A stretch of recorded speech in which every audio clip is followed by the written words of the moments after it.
So, you've got a new drone. Congratulations, drone flyer! But just like an airplane pilot, you need to follow important safety rules and prepare for takeoff, like checking your propellers and battery before flight. If you get a low power warning, land immediately and replace or recharge the batteries.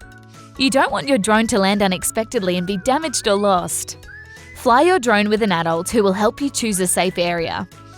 Do not fly at busy beaches, public events, high traffic areas and sports fields where games are in progress. Also, don't fly in national parks where people enjoy the peaceful environment, and the noise of a drone could disturb animals the parks are designed to protect. A drone safety app can help you find a great location. If people suddenly show up, steer your drone away. As the rule says, a safe distance to stay is at least 30 metres from other people, which is about the length of a basketball or netball court. It's fun to fly your drone high in the sky, but there is a safe limit. The maximum height you can fly your drone above the ground is 120 metres. A 35-storey building would be about 120 metres, so you want to fly below that height. Finally, always keep your drone in sight. If you need binoculars, goggles or a tablet screen, then it is too far away.